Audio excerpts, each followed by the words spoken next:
My grandfather's cabin on Lake Superior was more than just a building. It was every summer of my childhood, every fishing trip at dawn, every campfire story. Under the stars. That 3-bedroom log cabin in northern Minnesota held the best memories of my life back when my family was still whole.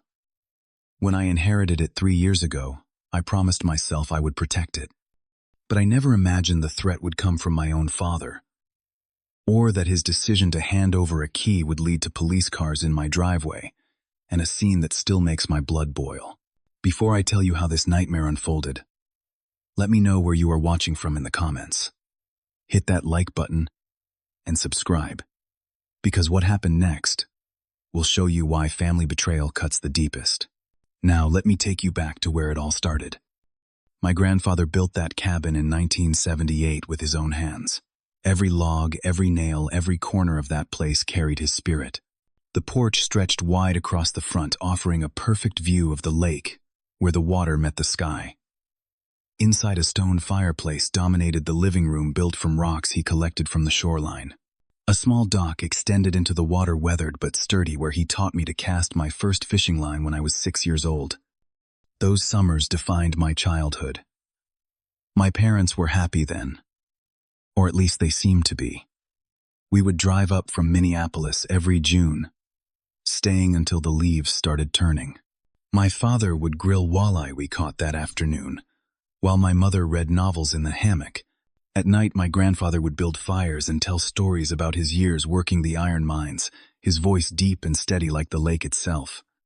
When my grandfather passed away 3 years ago, I was 28. His will was clear and deliberate.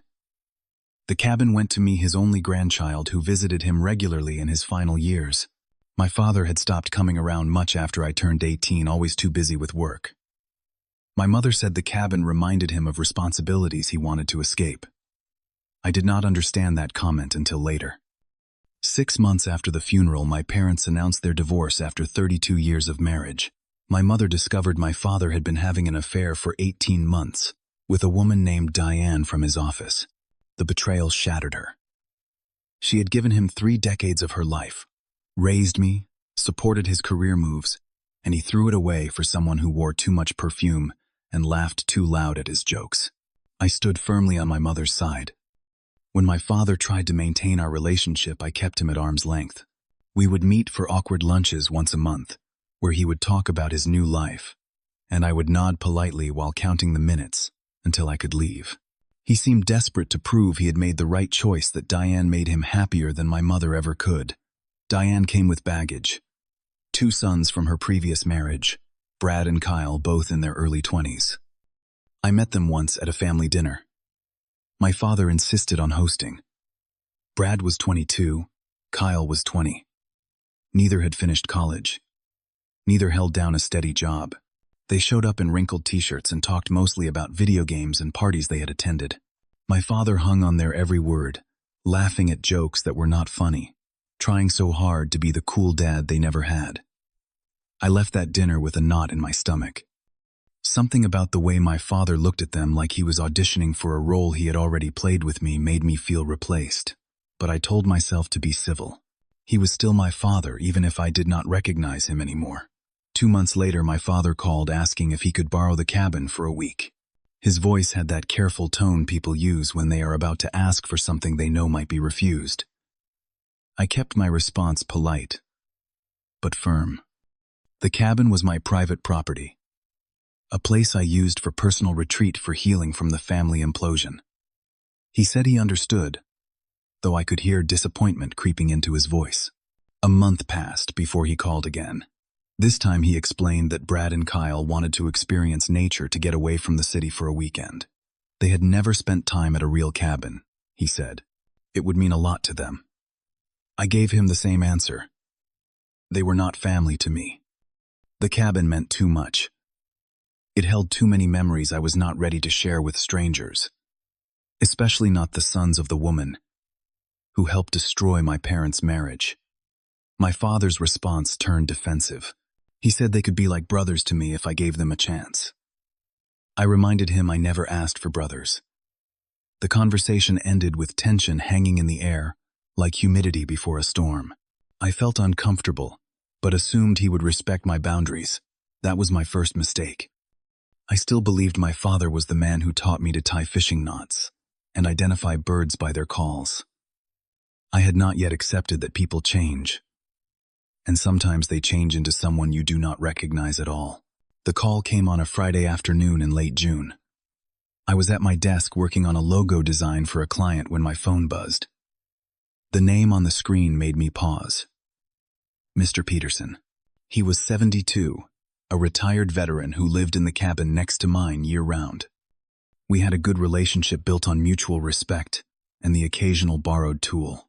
His voice sounded strained. Something was happening at my place, he said. He had been hearing loud music for 3 days straight. Lots of vehicles in my driveway. He counted at least 10 or 15 different cars coming and going. The night before, people were shouting down by the lake at 2 a.m. His wife could not sleep. Confusion hit me first, then disbelief. That was impossible, I told him. I was not there. Nobody should be there. The cabin sat 200 miles north of my apartment in Minneapolis. I had not been up there in 2 weeks. Mr. Peterson's tone softened with concern. Well, someone was definitely there. Someone who did not care about disturbing the peace or respecting property. I thanked him and promised to check on it immediately. My hands were shaking slightly as I ended the call. I knew. Even before I dialed my father's number, some part of me already knew. The ringing seemed to last forever before he answered. His voice carried that guilty edge that children learn to recognize in their parents, the same tone he used when I was 12, and he forgot to pick me up from baseball practice. I asked him directly if he had given anyone the key to my cabin. The silence that followed lasted maybe 5 seconds, but felt like an eternity. Then came the confession, wrapped in justification. Brad and Kyle needed a place to decompress. Finals had been rough on them. They promised it would just be the two of them for a quiet weekend. The shock hit like cold water. He gave them my key to my cabin, without asking, without permission, without any acknowledgement that he was crossing a massive boundary. I could barely form words. When I finally spoke, my voice sounded strange, even to my own ears. Mr. Peterson said there were 15 cars there, I told him. This had been going on for 3 days, not a quiet weekend. My father's response made my jaw clench. He was sure it was not that bad. Kids exaggerate. Mr. Peterson was old, he probably miscounted the vehicles. Maybe it just seemed louder because of the way sound travels across water. The excuses kept coming. They were good kids. I was overreacting. It would all be fine. Each word felt like another layer of betrayal. This was not about Brad and Kyle anymore. This was about my father choosing to violate my trust, to dismiss my clearly stated boundaries, to treat my inherited property like it was his to loan out. I gave him an ultimatum. Get them out today or I would call the police. He tried to negotiate, saying I was being dramatic. He would call them and tell them to wrap things up. I repeated my deadline. 4 hours. Then I hung up. Those 4 hours crawled by. I tried to work but could not focus. Every few minutes, I would glance at my phone, willing it to ring with confirmation that they were gone. When 4 hours passed, I called him back. He had spoken to them, he said. They were cleaning up and would leave the next morning. Tomorrow was not acceptable. I said today. He asked me to be reasonable. They could not pack everything in just a few hours. There were a lot of people there, more than he initially thought. I felt my chest tighten. How many people, I asked. He hesitated. Maybe 10 or 12. Mr. Peterson counted 15 vehicles. That meant at least 30 to 40 people based on typical car capacity. My father was either lying, or Brad and Kyle had lied to him. Either way, my cabin was being used as a party house without my knowledge or consent. He promised he would drive up there the next day and make sure everyone left. His promises had lost all meaning, but I decided to give it one more day. That night, I barely slept. Saturday morning, I sat at my kitchen table drinking coffee and trying to distract myself with social media. That was when I saw it. Brad's Instagram account was public, and a video from the night before was right there in my feed. The algorithm had served it up like some kind of cruel joke. The video showed at least 20 people on my cabin's porch. A beer pong table was set up, where my grandfather's rocking chair used to sit. Someone jumped off the dock into the lake. A beer can held high above their head like a trophy. Rap music blasted in the background. The caption made my stomach drop. Week 2 of the best lake house party ever. No rules, no parents. Week 2. They had been there for 2 weeks, not 3 days. My hands started shaking as I clicked through to Kyle's profile. He had posted stories too, tagging the general location of the cabin area. The photos showed destruction everywhere. Pizza boxes stacked on the kitchen counter. Red Solo cups covering every surface. People passed out on my grandfather's handmade couch, the one he built in his workshop during the winter of '84. One photo showed someone spray painting on the shed wall. I zoomed in and could make out the words, Brad Summer 2023. They had vandalized my property and documented it online like it was something to be proud of. I took screenshots of everything. Then I called my father. The phone rang and rang. No answer. He was avoiding confrontation, letting it go to voicemail because he knew what was coming. I left a message, my voice tight, with controlled fury. I was driving up there, right now. If he wanted to stop me from calling the police, he better get there first. I threw clothes into an overnight bag, grabbed my laptop and phone charger, and got in my car. The drive from Minneapolis to the cabin normally took 4 hours. I made it in 3.5. Every mile my mind raced with worst-case scenarios. What if they had destroyed everything? What if the structure itself was damaged? What if my grandfather's belongings, the things I could never replace, were gone? I called Mr. Peterson from the road to let him know I was coming. His voice held relief. "Be careful, son," he said. "These kids were not respectful. If I heard anything dangerous, he would call the sheriff." I thanked him and pressed harder on the gas pedal. I arrived at 2 in the afternoon. The scene that greeted me will be burned into my memory forever. The entrance gate stood wide open, hanging crooked on its hinges. My mailbox lay in the ditch, knocked over and dented. The driveway looked like a parking lot. Pickup trucks beat up sedans, a few SUVs, and most shocking of all, a U-Haul truck. An actual U-Haul rental truck sat in front of my cabin like they were moving in permanently. Empty beer cases were stacked along the driveway like some kind of alcoholic monument. Cigarette butts littered the gravel. Music pounded from inside the cabin base so loud I could feel it in my chest from 50 feet away. I parked on the road, not wanting to block anyone's exit. My hands were shaking as I got out of the car, but my resolve was solid. I walked up the driveway, taking in every detail.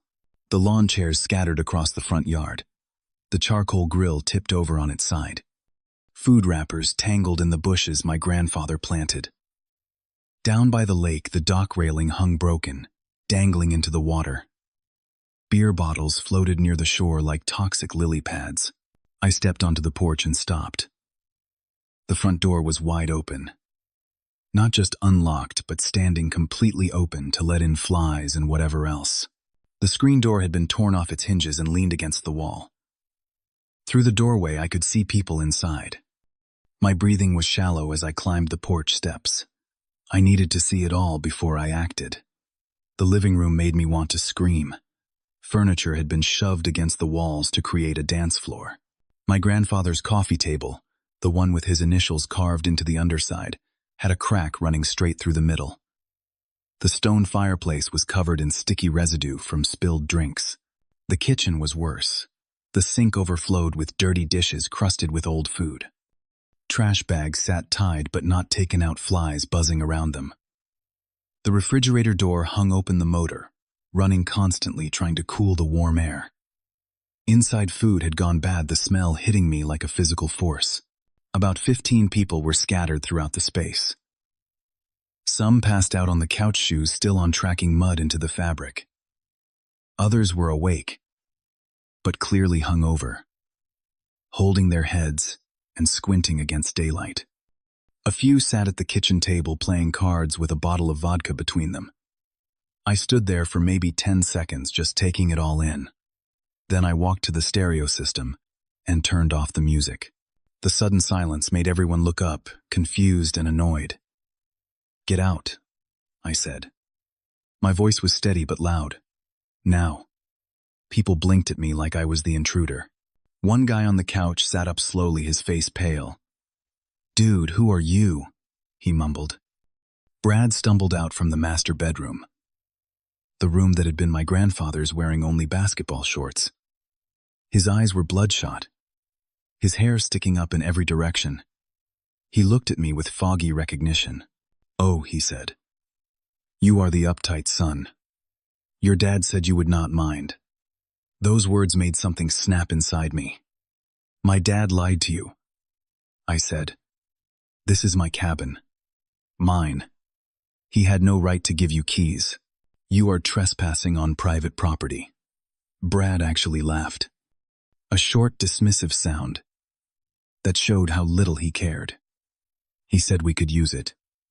Brad shrugged. "We have been having an awesome time." Kyle appeared from the hallway, looking slightly more alert than his brother. "Bro, chill," he said. "We are cleaning up tomorrow. We are leaving then anyway." I turned to face him directly. "You have been here 2 weeks. 2 weeks of parties, destruction, and vandalism. Everyone out in 30 minutes, or I am calling the police." Brad scoffed. 30 minutes. There are like 40 of us here. That is not realistic, man. I pulled out my phone. "Then you will be meeting the police in person." That got people moving. Some scrambled for their belongings. Others tried to negotiate. But Brad's friends, the ones who seemed more sober, started getting aggressive. One guy stood up from the table, tall and broad-shouldered. "Man, we paid for this party," he said. "We are not just leaving." I looked at him, then at Brad. Paid, who Kyle's face went nervous. "Brad charged everyone $50 to come," he admitted. The realization hit me like a punch. You have been profiting off my property.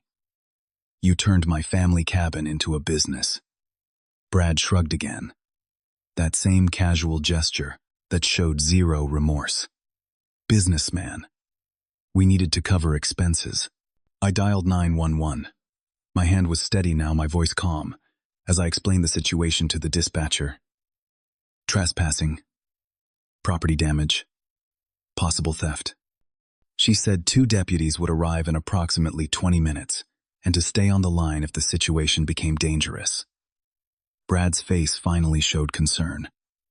"Do not be a narc," he said, reaching for my phone. I stepped back, keeping the device out of his reach. "Touch me, and it is assault. That will be another charge." The dispatcher heard that and asked if I was in immediate danger. I told her no, just establishing boundaries. She said deputies were en route and to stay safe. Brad turned to his friends. "Guys, we gotta go. Now. Like right now." Chaos erupted. People ran for bedrooms, grabbing clothes and phones. Others rushed to cars' engines, starting up in quick succession. I stood by the front door with my arms crossed, watching every person who left. I counted faces, trying to remember who was taking what. Kyle approached me with his hands up in a placating gesture. "Look, man, we will clean everything. We will fix what is broken. Just call them off. Please." "Too late," I said. "You had 2 weeks to be respectful. You chose destruction." People started loading vehicles. That was when I noticed the U-Haul truck was packed full. Curious, I walked over and looked inside. My stomach dropped. The cabin's kayak. 3 fishing rods, including my grandfather's vintage rod and reel. Antique lanterns. The propane grill from the deck. A box of tools from the shed. They were stealing from me. "Stop," I yelled. "Nobody moves that truck. "You are stealing." Brad came over defensive now.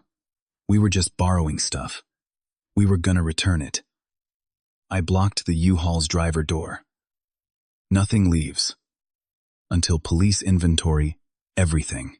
Brad got in my face close enough that I could smell stale beer on his breath. "Move, dude." I did not budge. "Make me." For a few seconds, we stood there in a tense standoff. Brad was bigger than me, probably outweighed me by 30 pounds. But I had righteous anger on my side, and the law coming down the road. He must have calculated those odds because he backed down. "Whatever, man," he muttered. "This place sucks anyway." The sound of sirens cut through the air. 2 sheriff's department vehicles came up the driveway, lights flashing. 2 deputies got out, hands resting casually on their belts as they assessed the scene. I approached them calmly and explained everything. They listened, took notes, and then began documenting the situation. Empty alcohol containers everywhere. Clear evidence of underage drinking based on the ages of people present.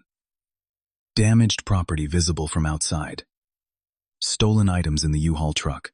Brad and Kyle were arrested, first handcuffed for trespassing and theft. Several minors received citations for underage drinking. The deputies helped me inventory every item in the U-Haul. Everything was accounted for and unloaded back onto my property. One deputy, a woman in her 40s with kind eyes, told me I would need to file a full report at the station and consider getting a restraining order. I told her I absolutely would. As Brad was being put into the patrol car, he shouted back at me, "Your dad said this was cool. He gave us the key. This is his fault, not ours." I held up my phone. "I have texts and social media proof you knew this was wrong. You documented everything yourselves." The deputy smiled slightly. "That will make our job easier," she said. After they left with Brad, Kyle, and several of their friends, the property felt eerily quiet.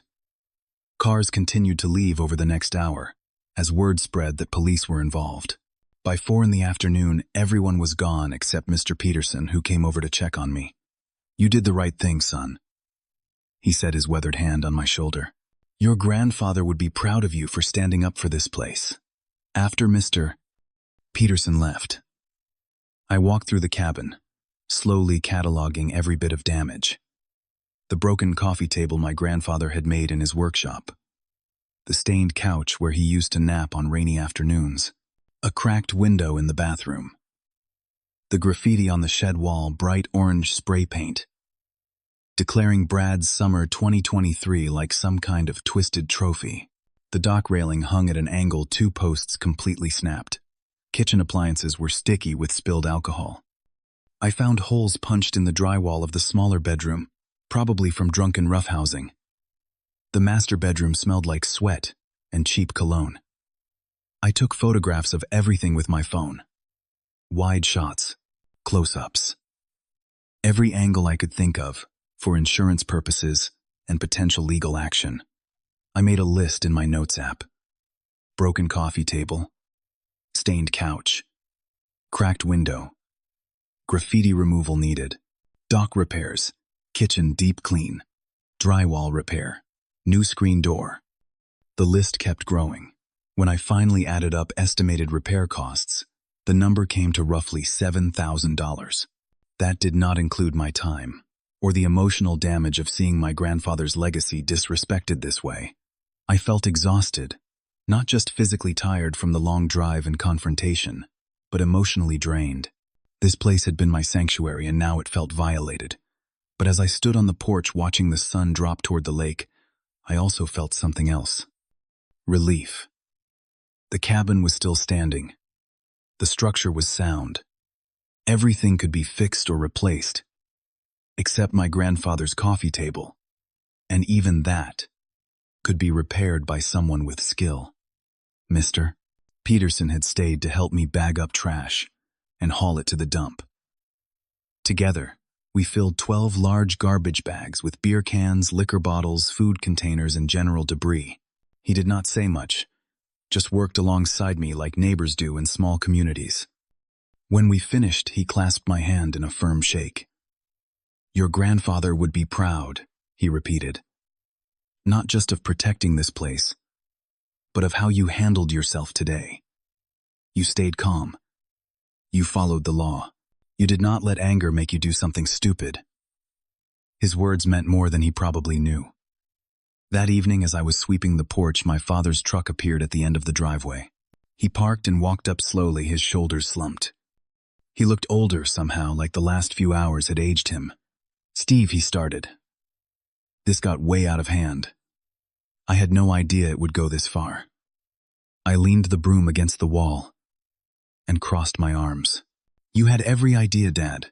You knew I said no. Multiple times. You gave them the key anyway." He tried to justify it. "I thought you were being unreasonable. They are just kids trying to have fun." "Just kids," I repeated. "They are criminals, Dad. They stole from me. They destroyed property. They charge people money to party at my cabin. They profited off what is mine." My father opened his mouth to argue, then closed it. The evidence was overwhelming and he knew it. "I will pay for the damages," he finally said. "This is not about money," I told him. "This is about respect. You chose Diane's kids over your own son. You violated my trust for people you barely know." He stood silent, staring at the ground. "I am filing a restraining order against Brad and Kyle," I continued. "And I am changing all the locks, getting a new security system, cameras, whatever it takes to make sure this never happens again." "That seems extreme," he said weakly. "What is extreme is betraying your son for people who care nothing about you. They used you to get access to this place, and you let them because you were so desperate to be important to them." He flinched at that truth. "I was trying to build a new family," he said quietly. "You destroyed the old one first," I replied. "And now you have proven you will destroy what I have too, if it makes you look good to someone else." My father left without another word. He got in his truck and drove away, and I watched until his taillights disappeared. I did not feel victorious. I felt tired and sad and disappointed. The man who taught me to fish had become someone I no longer recognized. The following weeks were consumed with legal processes and repairs. I filed a complete police report at the sheriff's station, providing all my photographs and the social media screenshots. The evidence was overwhelming. Brad and Kyle were formally charged with criminal trespassing, theft, and contributing to the delinquency of minors since several teenagers had been at the party. The restraining order was granted immediately. Neither Brad nor Kyle could come within 500 feet of me or my property. They pleaded guilty to all charges as part of a deal. The judge sentenced them to 200 hours of community service each and ordered them to pay restitution. My father was required to pay the $7,000 in damages since he had knowingly provided access to my property without permission. His lawyer tried to argue he did not know about the party's extent, but the text messages I provided showed he had been informed and chose not to act. Diane broke up with him 2 weeks after the arrests. According to my mother, who heard it through mutual friends, Diane was embarrassed by her son's behavior and blamed my father for not controlling the situation better. The irony was not lost on me. My father tried to apologize several times. Phone calls I let go to voicemail. Texts I read but did not answer. An email explaining how sorry he was and how he never meant for things to go so wrong. I was not ready to forgive. Maybe I never would be completely. Trust once broken that thoroughly does not heal just because someone says they are sorry. I spent my weekends at the cabin over the next 2 months, slowly restoring it. I hired a contractor for the major repairs like the dock railing and drywall. But I did some work myself, because I needed to. I repainted the shed, covering that graffiti with 3 coats of forest green. Each brushstroke felt therapeutic, like I was erasing the violation. I refinished my grandfather's coffee table, filling the crack with wood filler and sanding it smooth. It would never be perfect again, but it was structurally sound. Kind of like me, I thought, while applying varnish. I replaced the couch because the stains would not come out. I upgraded the locks and installed a security system with cameras covering all approaches to the property. I gave Mr. Peterson the security company's number and told him to call them directly if anything seemed wrong. 3 months after everything happened, The cabin was restored. Better than before, in some ways with the new security and fresh paint. I sat on the dock at sunset with a fishing rod in my hand, just like my grandfather taught me when I was small. The water lapped gently at the posts. A loon called from across the lake. Peace settled over me like a blanket. I had learned something important through this nightmare. Boundaries are not just suggestions or preferences. They are necessities. When you say no, and someone ignores it, they are telling you that their wants matter more than your autonomy. My father had shown me his priorities with perfect clarity. Impressing his girlfriend and her sons ranked higher than respecting his own child. I did not hate him. Hate takes too much energy. But I understood now that love does not automatically mean trust. You can care about someone while also protecting yourself from them. Our relationship had changed permanently. It could never go back to what it was before, because the foundation had cracked. Trust is not something you restore with apologies alone. It rebuilds through consistent actions over time, through proving you understand why you were wrong and making real changes. My father had not done that work. Maybe he never would. But the cabin had survived. Just like I had survived my family falling apart. The structure was strong, the foundation solid, the memories still intact, even if they carried some sadness now. I had stood up for something that mattered. I had enforced boundaries even when it meant conflict. I had protected my grandfather's legacy. I occasionally let my mother and a few close friends use the cabin now. People who understand what it means to me. People who would treat it with care. But the key stays with me. Always. I am the gatekeeper of this place, and I take that responsibility seriously. My father still texts, sometimes asking how I am doing. I respond politely, but keep my distance. We might grab lunch a few times a year, surface-level conversation about weather and work. Maybe one day forgiveness will come fully, maybe not. I am learning to be okay with uncertainty. What I know for sure is this: some things are worth fighting for. And sometimes the people you have to fight hardest against are the ones you least expected. The cabin taught me that lesson. It taught me about boundaries and self-respect, and the importance of standing firm even when it is difficult. As I sit here now watching cabin lights glow warm against the darkening lake, I feel something I did not expect: gratitude. This place forced me to grow up in ways I had been avoiding. It made me stronger. It showed me who I really am when tested. The cabin is safe now, protected, cherished, and so am I. Have you ever had to stand up to family to protect something important to you? Drop your story in the comments below. If this resonated with you, hit that like button and subscribe for more real stories about family boundaries and finding strength when life tests you. Share this with someone who needs to hear that it is okay to say no even to people you love. Thanks for listening to my story, and remember that protecting your peace is not selfish, it is survival. Take care of yourselves out there.